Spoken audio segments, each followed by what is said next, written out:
आज हम पढ़ेंगे रैखिक समीकरण को हल करना। ठीक है, रैखिक समीकरण का हल क्या पढ़ रहे हैं? रैखिक समीकरण क्या होता है थोड़ा इसके बारे में देख लेते हैं। ठीक है, दो चरों वाले रैखिक समीकरण के हल में समीकरण में दो चर है, इसलिए हल का अर्थ होता है x तथा y के उन मानों का युग्म जो दिए हुए समीकरण को क्या करता है?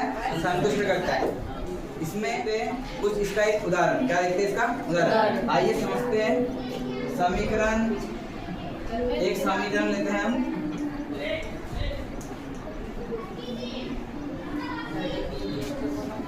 टू एक्स प्लस 3y बराबर 12। इसमें हम क्या करते हैं? इसमें हमको समीकरण क्या करना है? संतुष्ट करना है। संतुष्ट मतलब होता है कि बराबर की इधर 12 है तो हमको इधर भी क्या करना है? 12 लेके आना है, जिससे क्या होगा? समीकरण संतुष्ट, मतलब इधर भी 12 हो जाएगा और इधर भी 12 हो जाएगा। इसका मतलब होता है समीकरण को संतुष्ट करना। इसको हम हल करेंगे और देखेंगे कैसे संतुष्ट किया जाता है। ठीक है, तो इसमें हम क्या कर रहे हैं कि x का मान हम मानेंगे। क्या करेंगे? x का मान मानेंगे और y का भी मान मानेंगे। तो x का मान मैं ऐसा मानूंगा जिससे मेरे को गुना करने पर इधर भी 12 मिले, है ना, जिससे क्या हो जाए? समीकरण संतुष्ट हो जाए। तो 2x, मैं x का मान क्या मानूंगा? यहाँ पे मैं मान लेता हूँ x का मान 3 और y का मान क्या मान लेता हूँ मैं? 2। ठीक है, क्या माना मैंने? मैंने x का मान 3 माना और y का मान मैंने क्या माना? 2 माना। ठीक है, अब इन्हीं मानों को मैं क्या करूंगा? इस समीकरण में रखूंगा। काय में? इस समीकरण में रखूंगा। ठीक है, x और y के इन मानों को मैं इन समीकरण में रखूंगा और देखूंगा कि ये समीकरण संतुष्ट हो रहा है या नहीं। ठीक है, तो समीकरण क्या है? 2। अभी x के साथ में काय में है? गुना में। तो मैं गुना करके क्या लूंगा यहाँ पे? x का मान क्या लिया हमने अभी? 3। ठीक है, फिर बीच में क्या है? धन और 3। y का मान क्या लिया हमने अभी? 2। तो गुना करके मैंने क्या लिखा? 2 बराबर के इधर क्या है? 12। ठीक, तो क्या हुआ? 2 का गुना 3 में किया तो कितना हो गया? 6। ठीक, और धन 3 का गुना 2 में किया तो कितना हो गया? 6 बराबर 12। अब देखो कि 6 और 6 को हमने जोड़े तो कितना हो गया? 12 और ये इधर भी 12, जिससे एक समीकरण क्या हो गया? संतुष्ट हो गया। क्या हो गया? समीकरण संतुष्ट हो गया। इसका मतलब ये होता है कि हमने जब x का मान 3 लिया, y का मान 2 लिया, जिससे हमने क्या किया? समीकरण को संतुष्ट किया। ठीक है, और ये क्या हो गया? रैखिक समीकरण का हल। इस हल को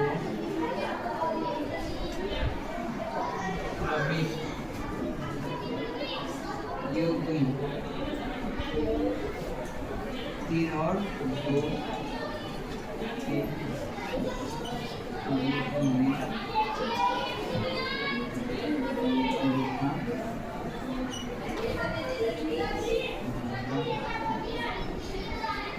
जो हमने यहाँ पे x बराबर 3 और y बराबर 2 लिया है, इसको हम कौन से हल के रूप में लिखते हैं? इस हल को हम क्रमिक युग्म 3 और 2 के रूप में लिखते हैं।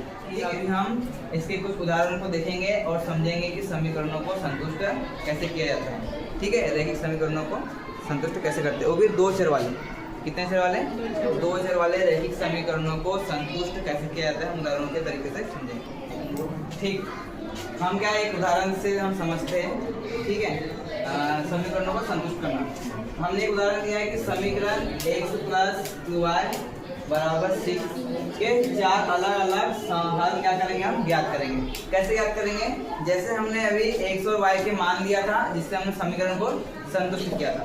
ठीक है, वैसे अभी हम इसको उदाहरण के तौर पर समझते हैं कि कैसे हम इसको इस समीकरण को संतुष्ट करते हैं। तो हम भी क्या लेंगे इसमें कि इस साइड में हमको समीकरण दिया हुआ है हल, हमारे पास में समीकरण दिया हुआ है समीकरण क्या?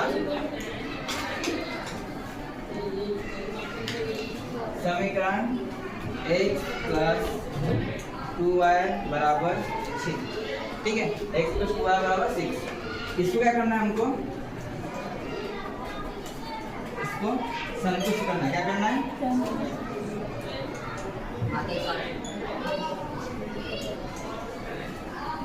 संतुष्ट करना है। कैसे करेंगे? हम लेंगे, हम मानेंगे, हम ऐसे x और y के मान मानेंगे जिससे हमको इस साइड में क्या मिले 6 और इस साइड में भी क्या 6, जिससे वो क्या हो जाएगा समीकरण संतुष्ट। तो हम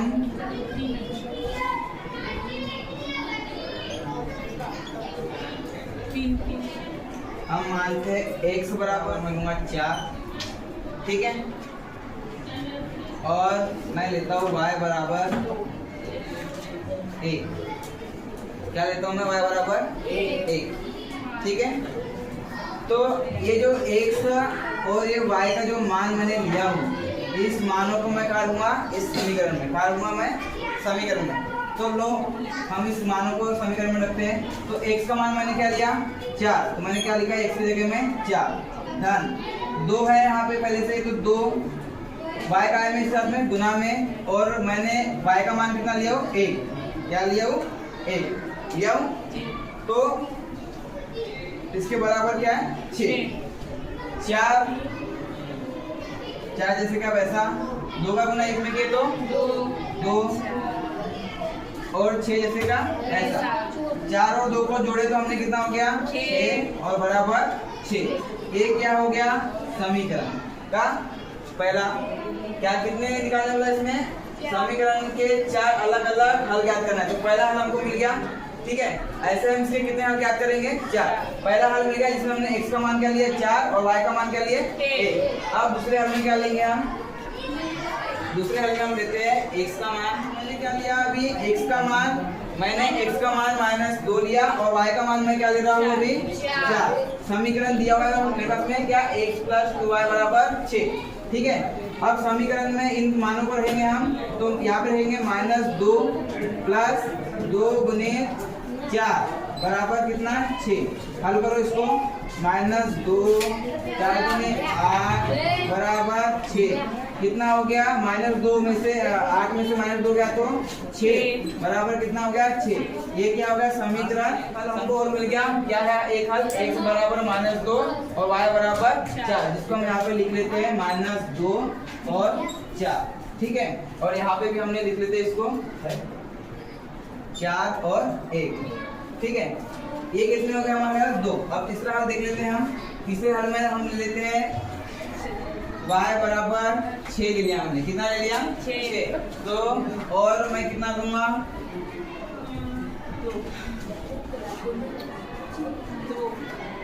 -6। कितना लूंगा मैं -6, ठीक है।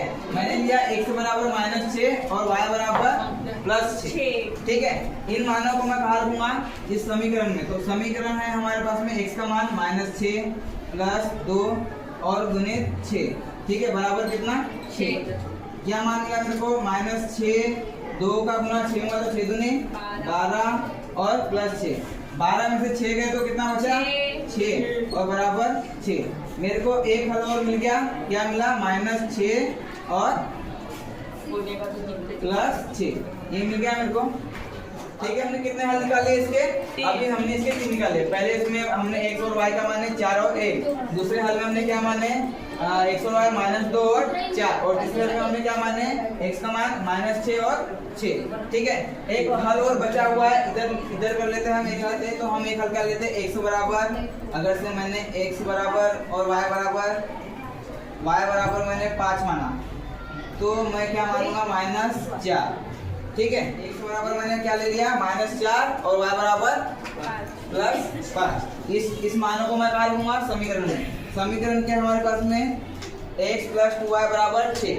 अब x का मान क्या लिया मैंने -4 + 2 गुने a + 5 बराबर 6। कितना हो गया -4 + 5 गुने 10 बराबर 6। कितना होगा बताओ? 10 में से 4 गया तो 6 बराबर 6। मतलब एक हमने जो चौथा हल निकाले उसमें हमने क्या माने x -4 और y क्या माने 5, ठीक है। ये हो गए हमारे इस समीकरण x + 2y + 6 के 4 अलग अलग हल। पहले हल में हमने x और y का माने 4 और 1। दूसरे इसमें हमने क्या माने -2 और 4। तीसरे हल में हमने क्या माने, -6 और 6। चौथे हल में हमने क्या माने, -5 और -4 और 5। ठीक है, ये हमारे इस समीकरण के क्या हो गए, 4 अलग अलग हल। ये सभी क्या समीकरण को संतुष्ट कर रहे हैं। और ये जो हमने x और y के मान माने हैं, ये क्या है, क्रमिक युग्म। ये जो हमने x और y के मान माने हैं, क्या है, ये क्रमिक युग्म। इस समीकरण के हल के क्या है, ये क्रमिक युग्म। समझ में आ गया? मैंने बोला कि ये जो समीकरण को अभी हमने हल किए हैं और जो हमने x और y माने हैं, ये जो x और y क्या है, इस हल के क्रमिक युग्म है।